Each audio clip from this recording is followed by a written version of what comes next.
because I kind of expected Virginia to go blue, not by the margin that it did, but I did not expect Mr. Mamdani to get a absolute majority. So Comrade Mamdani, he thinks he's got a mandate, does he?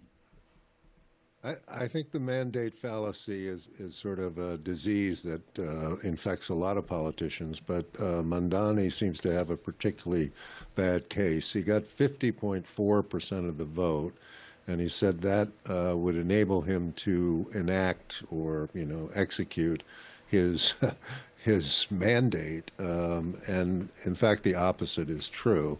And it's an interesting comparison because Abigail Spanberger got 57% of the vote. All of the Democratic candidates in Virginia, statewide candidates, won, and they picked up 10 seats in the state assembly. So you would say, now that's something of a mandate.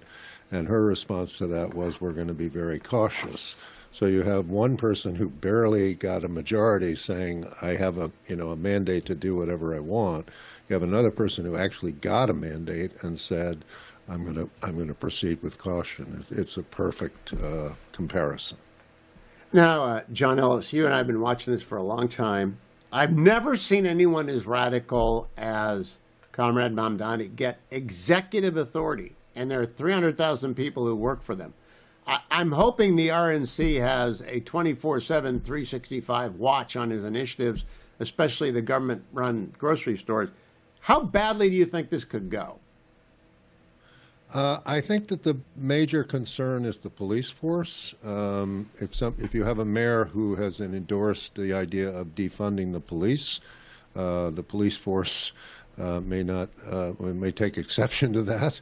And the bigger it's the opportunity for first-class officers in the police department to find better work has opened up because so much corporate security is now in demand. So if you're a really good cop and you work in Queens and you worked there for 20 years, haven't quite reached retirement, there are corporate security firms that are coming to poach.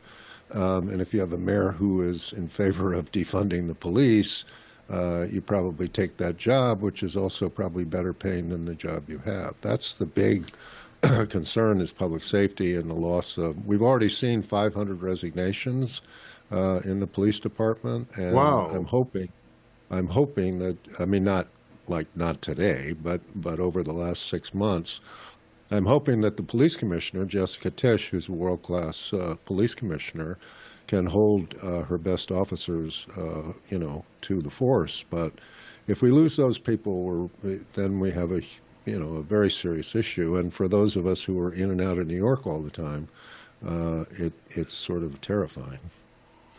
John, I got to ask you about New Yorkers who can move. 1% of New York City residents pay 48% of the income taxes, the personal income taxes.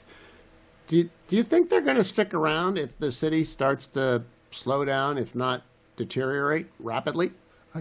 I don't know about that. I mean, the Midtown real estate market is through the roof at the moment, where it had been essentially dead after the pandemic. And it's very hard to convince, J.P. Morgan Chase, which just built this huge office building on 47th and Park, the idea that they're going to pack up and move to Dallas or to Florida, that's not going to happen. But the question is, where will we be a year from now or a year and a half from now? If public safety is a huge issue, if the Mamdani administration has gone off the rails and the city, is sort of reached Dinkin era dishevelment, then I think you'll begin to see some exodus. The problem, that's not a problem, but New York City is attractive precisely because everybody else is in New York City, so to speak. So if you're an investment banker, a hedge fund manager, somebody in the tech industry, those people, your peers, are here. So the likelihood is we won't see an exodus immediately, but if things turn really for the bad, then an exodus will occur, I think. For full shows, live and on demand, it's Salem News Channel.